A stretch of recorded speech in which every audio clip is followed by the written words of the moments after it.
Reprenons Hamlet et on va aborder un des trois grands thèmes dont on avait parlé pendant la première vidéo consacrée à Hamlet, qui est le thème de la procrastination. Avant d'aller dans les détails, un petit rappel à ce qu'on disait la fois passée et qui avait été souligné par Lacan, c'est la question du caractère de Hamlet, c'est-à-dire des problématiques psychologiques d'Hamlet, du fonctionnement mental d'Hamlet.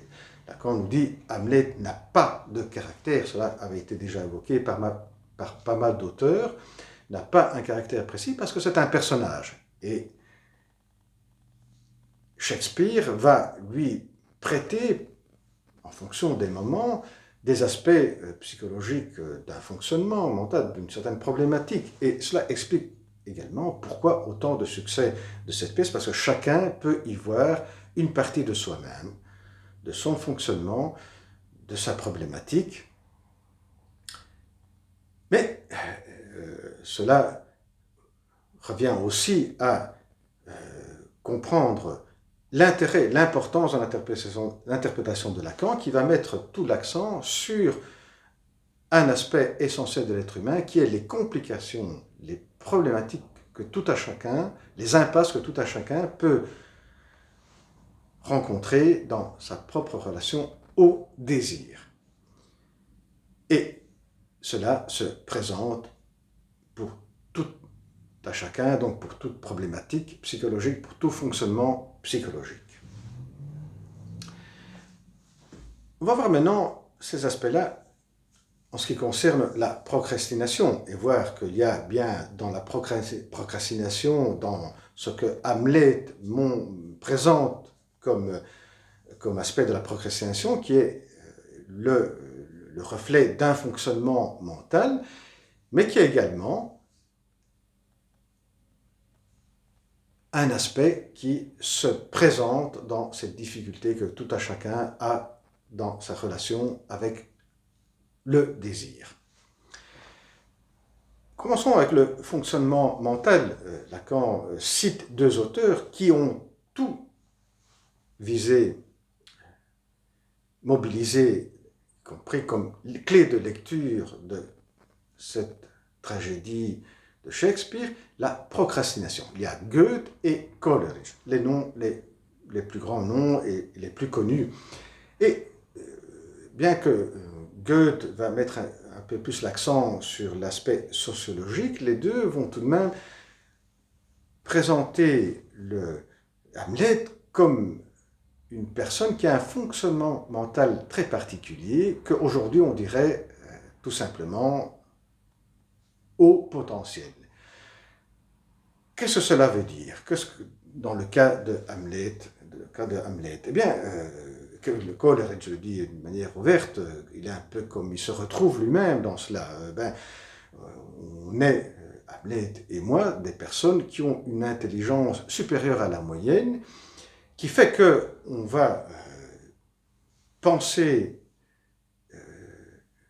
d'une manière beaucoup plus détaillée que les autres, et face à un choix à faire, face à une action à accomplir, on dirait aujourd'hui, en parlant des hauts potentiels, il y a plusieurs petites fenêtres qui s'ouvrent, c'est-à-dire il y aura une prolifération de pensées qui vont se agencer parce qu'il y a plusieurs scénarios, vu que la réalité est complexe et la réalité est toujours plus compliquée de ce qu'on pourrait imaginer, eh bien, le haut potentiel, celui-là qui a une intelligence supérieure à la moyenne, va détecter ces différents scénarios, ces possibles différents scénarios qui, de fait,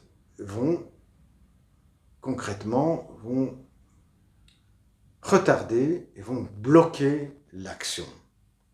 Voilà, en gros, en quelques mots, c'est la pensée qui bloque l'action.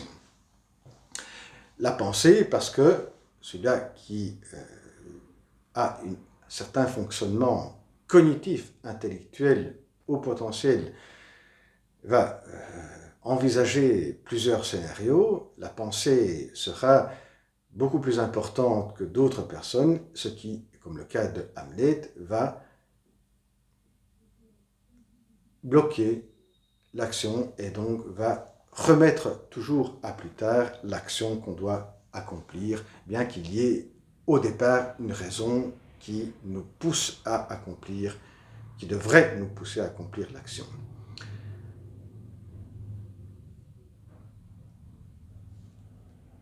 Et cela est mis en évidence par Goethe et Coleridge. Là, on retrouve donc le personnage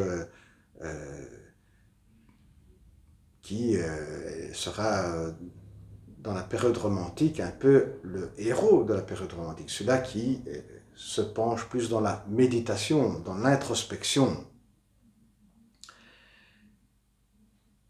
Et quelques auteurs ont évoqué aussi l'hypersensibilité, et cela colle avec le fonctionnement mental de celui-là qui a un haut potentiel.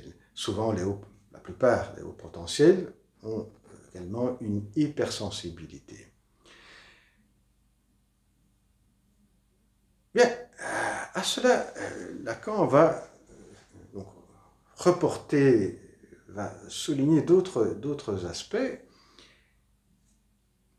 au sujet de la procrastination qui sont les suivants. La question du rapport au temps. C'est surtout, on peut le résumer dans ces termes-ci, le rapport au temps. Si on voit des moments clés de la tragédie, il y a, on va faire un exemple, un moment clé qui est celui-là où Hamlet voit son oncle en train de prier dans un moment de recueillement, dans un moment de faiblesse, où il pourrait très bien profiter de ce moment pour le tuer, pour accomplir son action.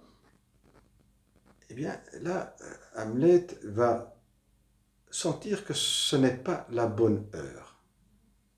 Il va trouver des raisons, des mots pour expliquer cela, mais voilà qu'il y a cette sensation que ce n'est pas la bonne heure. Et ça, c'est un aspect très important de la procrastination. C'est qu'on voit qu'on s'approche d'un certain moment, mais on sent que ce n'est pas la bonne heure, et alors on attend, on est dans l'attente de la bonne heure. Et à chaque fois, quand on s'y approche, on sent que ce n'est pas la bonne heure, et ainsi de suite.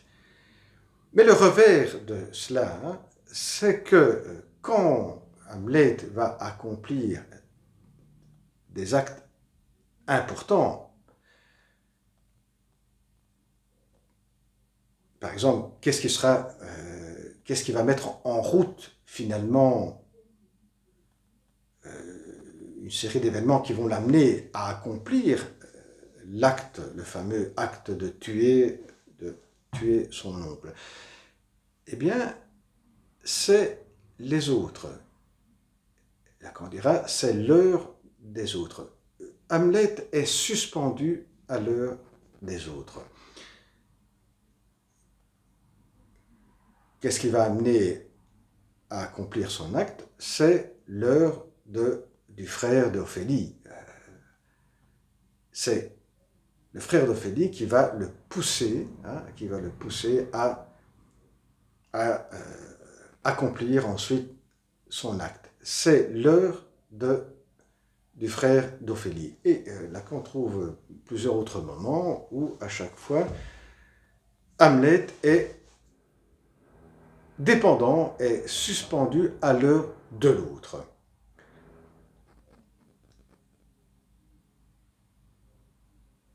Mais il y a tout de même un autre aspect important qui avait été aussi la clé d'autres interprétations d'Hamlet, c'est que pour certains, Hamlet n'est pas du tout la tragédie de la procrastination, il n'est pas du tout celui-là qui procrastine, parce on peut trouver pas mal de moments où il va accomplir des actes Par exemple, quand il parle avec sa maman, il voit bouger quelque chose, quelqu'un derrière la tapisserie, il prend son épée et il tue. Et cela sans hésiter.